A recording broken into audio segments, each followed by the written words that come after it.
नमस्कार 24 TV network पे आज हेल्दियर लाइफस्टाइल में हम डॉक्टर राजेश चौधरी जो एक भिवाड़ी के जाने माने रेडियोलॉजिस्ट हैं और आज जिस टॉपिक पे हम बात करेंगे, चर्चा करेंगे, जो विषय है वो ब्रेन स्ट्रोक्स पे है। ब्रेन स्ट्रोक्स क्या होता है, किस एज ग्रुप में ये ज़्यादा होने की संभावना है। डॉक्टर चौधरी, आपका 24 टीवी नेटवर्क पे हार्दिक स्वागत है और आज हम ब्रेन स्ट्रोक्स के बारे में डिस्कस करेंगे। हम अपने श्रोताओं को ब्रेन स्ट्रोक्स के बारे में बताना चाहते हैं कि ब्रेन स्ट्रोक्स क्या होते हैं। धन्यवाद चित्रा जी, और मैं समस्त 24 टीवी चैनल की पूरी टीम को बहुत धन्यवाद देता हूं जिसने मुझे अवसर दिया कि मैं दर्शकों से मुखातिब हूं। और ब्रेन स्ट्रोक मुख्यतः जो है एक तरह का ब्रेन अटैक है, और ब्रेन अटैक जब सिर की जो हमारी दिमाग की जो खून की नसें हैं, जो धमनियां हैं, उसमें अगर किसी भी तरह का अवरोध आता है या वहाँ पर किसी तरह खून का रिसाव होता है तो दोनों ही परिस्थितियों में उसे हम ब्रेन अटैक कहते हैं। अब निर्भर ये करता है कि दिमाग के कौन से हिस्से में वो नसें ब्लॉक हुई हैं, उसके विभिन्न लक्षण होते हैं। जैसे हो सकता है कि हमारी आवाज़ में कुछ परेशानी आए, हो सकता है कि हमारे हाथ में या पैर में किसी हिस्से में कमज़ोरी आ जाए। अक्सर ये शरीर के एक ही तरफ के हिस्से में होता है और ऐसा देखा गया है कि कभी कभी हमारी आँखों की रोशनी भी जा सकती है, एक साइड की या दोनों साइड की। तो ये सभी लक्षण एक तरह के ब्रेन स्ट्रोक का संकेत देते हैं। तो डॉक्टर साहब, किन लोगों को स्ट्रोक होने की संभावना रहती है? कोई एज ग्रुप है इनका? बिल्कुल। या फिर anybody can have a brain stroke? ख़ास तौर पर जो बुजुर्ग लोग हैं, विशेषतया 55 साल से ऊपर की उम्र के जो लोग हैं, उनमें इसकी संभावनाएं काफ़ी ज़्यादा बढ़ जाती हैं। वैसे तो आज की तारीख में हमारी ज़िंदगी जो स्ट्रेस फुल हो गई है और बहुत सारे हमारी सेडेंट्री लाइफ हो गई है, तो उसमें उम्र कोई क्राइटेरिया नहीं रही है। पर फिर भी 55 साल की उम्र के बाद में ऐसा देखा गया है कि उनकी नसें जो हैं वो सख्त हो जाती हैं और कभी भी बीमारियां भी, जैसे डायबिटीज़ है, ये सब बीमारियां हमारे को चांसेस बढ़ जाते हैं, तो नसें ब्लॉक हो सकती हैं। तो हर 10 साल में इसकी होने की जो संभावना है वो दुगनी हो जाती है। अच्छा। और महिलाओं में की अपेक्षा पुरुषों में इसकी संभावना ज़्यादा रहती है। अच्छा। और कुछ ऐसी कंडीशंस हैं जिसके अंदर ये काफ़ी ज़्यादा संभावना बढ़ जाती है, जैसे कि धूम्रपान करना और उच्च रक्तचाप जो होती है, हाई ब्लड प्रेशर, शुगर अगर या डायबिटीज़ किसी को है तो उसमें ये ज़्यादा हो सकती है। इसी तरह अगर ओवरवेट है, अगर हमारा वेट ज़्यादा है, मोटापा है, तो उन कंडीशंस में होती है। इस तरह जो सेडेंट्री लाइफस्टाइल है उनमें ये ज़्यादा होती है, या स्ट्रेसफुल कंडीशंस में काम करते हैं, ख़ास तौर पे उनमें ज़्यादा होती है। तो डॉक्टर, ये क्या स्ट्रोक अलग अलग तरीके के होते हैं? हाँ, या ये फिर किस तरीके के स्ट्रोक जो होता है, ब्रेन स्ट्रोक मुख्यतः 2 तरीके का होता है, जिसमें एक में तो खून की नसों में ब्लॉकेज हो जाता है जिसको हम इस्चेमिक स्ट्रोक कहते हैं, और दूसरा हेमरेजिक स्ट्रोक होता है जिसमें नसें कमज़ोर होने से फट भी सकती हैं और वो उसमें खून का रिसाव हो जाता है दिमाग में। तो ये मुख्यतः 2 तरह के होता है। इसमें भी जो अगर छोटी छोटी दिमाग की नसें डायबिटीज़ की वजह से या उच्च रक्तचाप की वजह से उनमें कुछ समस्याएं आएँ तो वो छोटे स्ट्रोक होते हैं, उसमें हमें माइनर प्रॉब्लम्स आती हैं। कभी कभी हमारी जो बड़ी दिमाग की नसें हैं उनमें अगर ब्लॉकेज आ गया तो काफ़ी बड़ा लकवा या पैरालिसिस का अटैक होता है, जिसमें पूरे एक साइड का हिस्सा ही काम करना बंद कर सकता है। और दूसरे तरीके का जो होता है उसमें खून की नसों में कमज़ोरी आना किसी भी कारण से हो सकती है। वो कभी कभी वहाँ पे हमारी दिमाग की नसों में एक गुब्बारे या बैलून की तरह वो फूल जाती हैं और अचानक हाई ब्लड प्रेशर या स्ट्रेस होने से वो फट भी सकती हैं। ऐसी कंडीशन में दिमाग का जो खून का दौरा है वो बहुत तेज़ होता है और उसमें ब्लीडिंग हो जाती है, खून इकट्ठा हो जाता है, तो उसे हम हेमरेजिक स्ट्रोक मेडिकल टर्म में कहते हैं। और यहाँ तक कि कई बार ऐसा देखा गया है कि कुछ हार्ट की प्रॉब्लम्स जो होती हैं उनसे भी खून के थक्के वहाँ से खून के रास्ते दिमाग में जब जाते हैं तो दिमाग के अलग अलग हिस्सों में ब्लॉकेज हो जाती है और वो भी एक तरह का ब्रेन स्ट्रोक है। सो डॉक्टर, क्या लक्षण या क्या सिम्टम्स होते हैं, लाइक हाउ, अब जैसे हम लोग को कैसे मालूम होगा कि we are getting a brain stroke, तो पहली बात क्या सिम्टम्स होते हैं और फिर उनकी क्या जांच है, क्या टेस्ट कराना पड़ता है? बिल्कुल।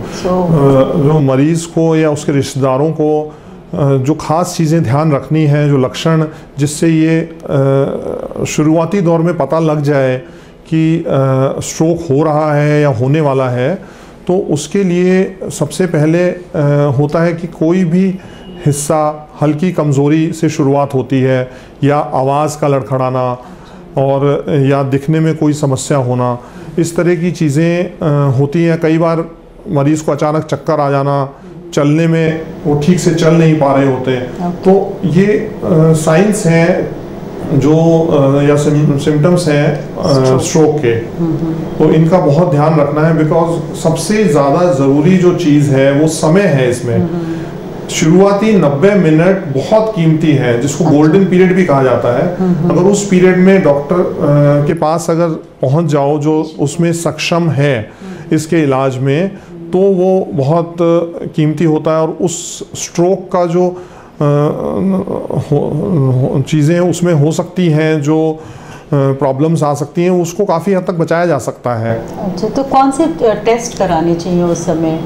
ऑफकोर्स डॉक्टर्स ही बताएंगे, बट बिल्कुल। तो उसमें जो स्ट्रोक से जो संबंधित मेन टेस्ट हैं, उसमें सबसे पहला तो डॉक्टर न्यूरोलॉजिकल एग्जामिनेशन करेंगे, उसके चेक करेंगे कितनी वीकनेस है, कौन से हिस्से में हो सकता है। उससे के बाद में जो इमेजिंग पार्ट है, जो सबसे पहले सीटी स्कैन और एमआरआई का रोल इसमें मेन है। तो अब ये सब सुविधाएं मॉडर्न एरा में हमारे पास यहाँ अपने शहर में भी हैं, तो इससे ये होता है कि सीटी स्कैन तुरंत हो जाता है। उसमें हमें स्ट्रोक का इतना जल्दी पता नहीं लग पाता, पर उसमें ये देखना होता है कि कहीं ब्लीडिंग तो नहीं हुआ, खून का रिसाव तो नहीं हुआ, क्योंकि स्ट्रोक के अंदर मुख्यतः जो इलाज करने का तरीका है वो दोनों ही तरह के स्ट्रोक में बिल्कुल अलग है। अगर ब्लॉकेज हुआ है तो उसका इलाज होगा, अगर खून का रिसाव हुआ है तो उसका होगा, तो वो सीटी स्कैन में बहुत अच्छा पता लग जाता है। और एमआरआई जो स्ट्रोक है उसको बहुत जल्दी आधे घंटे के अंदर अंदर उसको उसकी पकड़ में आ जाता है। और लेकिन थोड़ा सा पेशेंट को स्टेबल होना पड़ता है, क्योंकि एमआरआई में कम से कम आधा घंटा लगता है पेशेंट की स्कैनिंग में। इसलिए यहाँ तक कि ये भी देखा गया है कि अगर किसी को अटैक आया है और वो ठीक भी हो गया है, तो उसे इसको नज़रअंदाज नहीं करना चाहिए, क्योंकि दोबारा स्ट्रोक आने की, अटैक होने की संभावना बहुत ज़्यादा होती है। तो फिर भी हमें कम से कम हमारे अंदर शरीर में क्या हो रहा है, दिमाग में क्या हो रहा है, वो सब चीज़ें इमेजिंग से पता लगती है। जैसे कि हमारे गर्दन की जो नसें हैं, कैरोटिड आर्टरीज़ हैं, उसका डॉपलर भी करना पड़ता है। कुछ ब्लड टेस्ट भी हैं जिससे हमें ये पता लगता है कि खून पतला है या क्या उसमें चल रहा है। ईसीजी, इकोकार्डियोग्राफी, इनसे हमें हार्ट के स्टेटस के बारे में पता चलता है। तो यही सब टेस्ट हैं जिनसे हमें स्ट्रोक का ठीक से पता लगता है कि किस तरह का इलाज इस मरीज़ में हमें करना होगा। और इसी के साथ हम लेते हैं एक छोटा सा ब्रेक। आप हमारे साथ बने रहिए, हम जल्द ही वापस आते हैं। BSS hospital and trauma centre, नजदीक पैरामाउंट चौक, रिको industrial area, main road, Khuskhera, Karoly. सुविधाएं: 35 बिस्तरीय अत्याधुनिक अस्पताल, 24 घंटे इमरजेंसी व एम्बुलेंस सुविधा, fully air condition ICU, NICU तथा ऑपरेशन थिएटर, सभी प्रकार के छोटे बड़े ऑपरेशन की सुविधा, digital x ray, path lab, phototherapy एवं डिस्पेंसरी।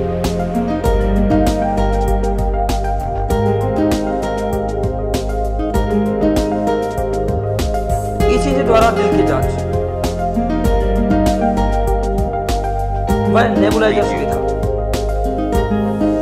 बच्चों के लिए टीकाकरण सुविधा, पुरुषों व महिलाओं के लिए general ward,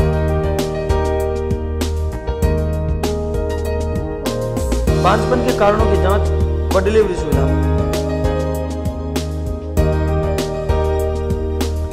private air condition room की सुविधा, समर्पित सेवाभावी व अनुभवी चिकित्सक तथा प्रशिक्षित नर्सिंग स्टाफ।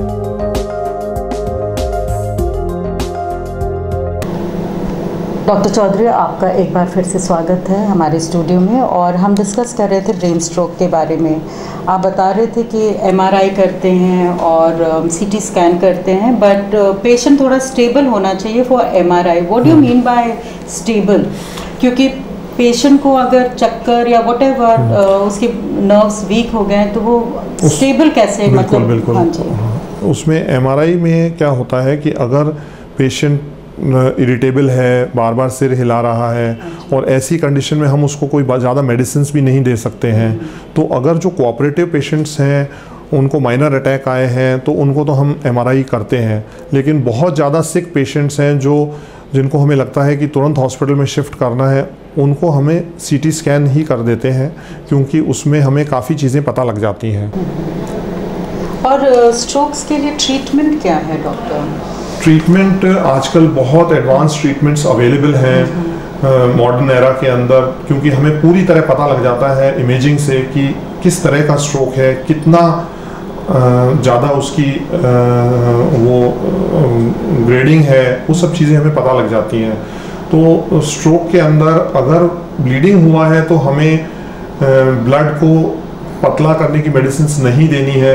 उस कंडीशन में हमें देखना है, अगर ब्लीड या खून का रिसाव बहुत ज़्यादा है तो उसमें ऑपरेशन भी होता है, ब्लड को निकाला जाता है और दिमाग में सूजन को कम करने की दवाइयाँ दी जाती हैं। अगर स्ट्रोक जो है वो नस के ब्लॉक होने से हुआ है या खून का थक्का जमने से हुआ है, तो उस कंडीशन में हमारे को ब्लड को पतला करने की जो मेडिसिन्स होती हैं, और आजकल एक नई मेडिसिन्स चली हैं जिन्हें टीपीए कहते हैं, वो एक तरह से क्लॉट को बर्स्ट कर देती हैं। अच्छा। और हमारी आर्टरीज के अंदर जाके उनको बिल्कुल क्लॉट के पास जाके वो मेडिसिन्स दी जाती हैं, सो दैट वो बिल्कुल फटाफट क्लॉट एकदम से निकल जाए वहाँ से। कुछ अगर बड़े क्लॉट्स हैं तो उसमें ऑपरेशन भी किए जाते हैं, उन क्लॉट्स को ऑपरेट करके निकाला जाता है।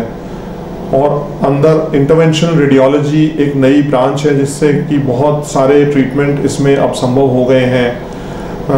कई बार वहाँ पर कॉइलिंग वगैरह प्लेस कर देते हैं, जिससे अगर कोई ब्लीडिंग हो रही है तो उसको रोका जा सकता है। इस तरह के बहुत सारे ट्रीटमेंट्स हैं।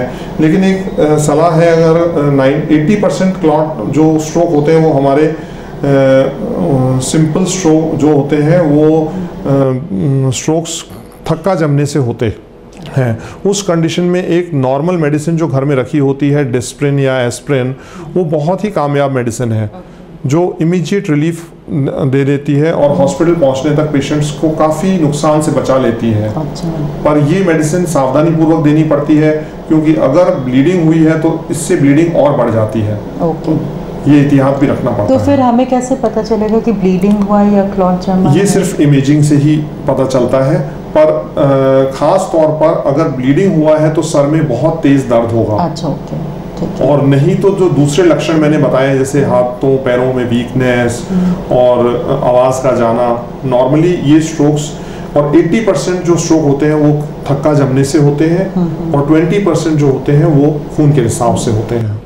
तो डॉक्टर, जब इलाज भी हो रहा होता है या हो चुका होता है, क्या कुछ मेमोरी लॉस या कोई चेंजेस बॉडी में होते हैं उनके फिजिकल बॉडी में? ये सब कुछ समय पे निर्धारित है। जितना देरी से हम हॉस्पिटल जाएंगे या जितना देरी से इलाज शुरू होगा, उतनी रिकवरी पुअर होगी।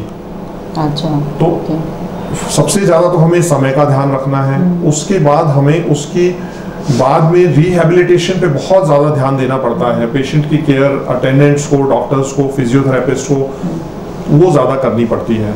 तो उस कंडीशन में बहुत सारे एक्सरसाइजेज होती हैं जिससे हमारी मसल्स को प्रॉपरली टोन अप करना, उसमें स्ट्रेंथ लाना, और यहाँ तक कि अगर किसी की आवाज़ चली जाए या तो उस कंडीशन में स्पीच थेरेपिस्ट भी होते हैं जो उसको हेल्प करते हैं, उनकी सहायता करते हैं आवाज़ को दोबारा से प्रॉपरली लाने में।